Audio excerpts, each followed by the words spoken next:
All right, take two on this video because I made a video like this already breaking it down, and then right when I was about to finish, more news came out, so then I have to, explain it a little bit more. So, the details is Robert Quinn has been traded to the Philadelphia Eagles for a fourth-round pick. Now, Robert Quinn has had a lot of success over his career. He's had a very good career, has not had a good season.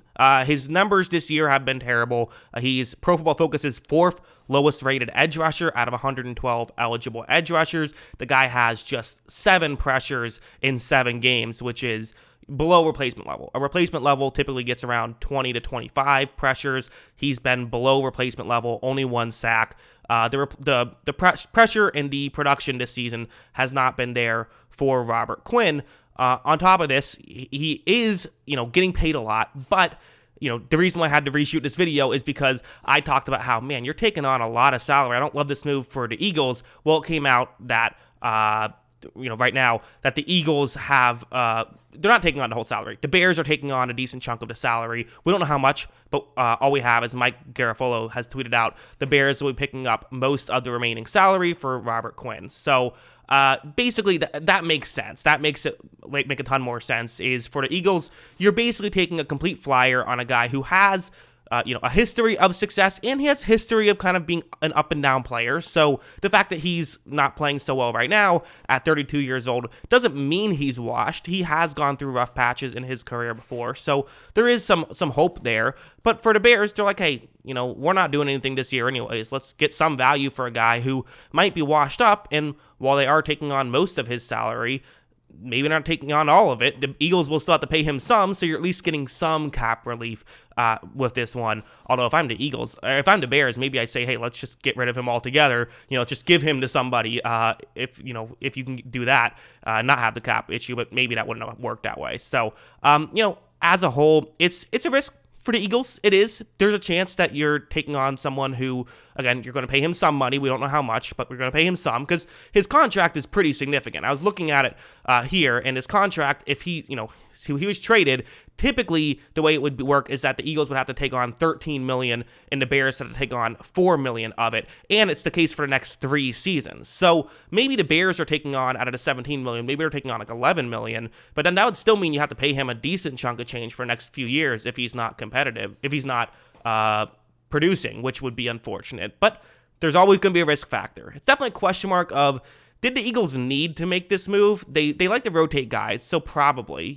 Robert Quinn actually has the most snaps now out of any of their defensive linemen. But, I'm sure that this is part of why they're adding him on is the Derek Barnett injury. Maybe, they have Brandon Graham, they have Hassan Reddick, they have Josh Sweat. Maybe they just want another guy to be a rotational piece. He probably still will get a decent amount of snaps this year. A bit of a confusing move. Some people, I certainly don't think this is a fleecing, like some people are saying, like, oh, Howie, what a genius, because, like, you have to watch Robert Quinn this season. He has not been productive. You have to look at his numbers, and maybe he sees something on tape that makes him feel like, oh, this is why he has been producing.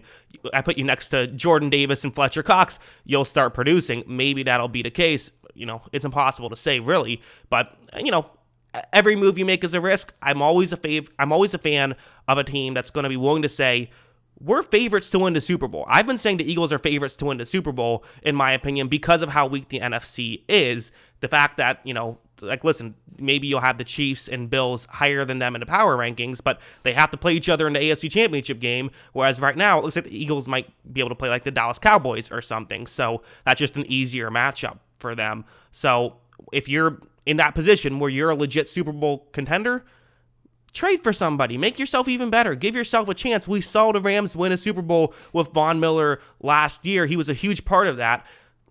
I'd be surprised if Robert Quinn can replace that production because Von Miller was good with the Broncos last year too. But, there's maybe a chance that if he can make a couple plays and just be a better rotational guy than whoever you have currently, maybe it would work out because, again, they're kind of replacing. I feel like they have a few guys that they're kind of giving a handful of snaps here and there to. So maybe just, just get a little bit more of a guy who can just come in consistently. I don't know. Should be interesting, but I also love the move for the Bears' perspective. You're getting some cap relief, and it's a good move because you're not being competitive anyways. Might as well get some draft capital. So that's my thoughts on this, and I'm also breaking down everything because, again, people get confused of contracts and stuff. Like, rightfully so. The NFL makes them very confusing. So, yeah, that's what I think. What do you guys think? Let me know in the comments below. Always love hearing from you. And, of course, as always, thanks for watching.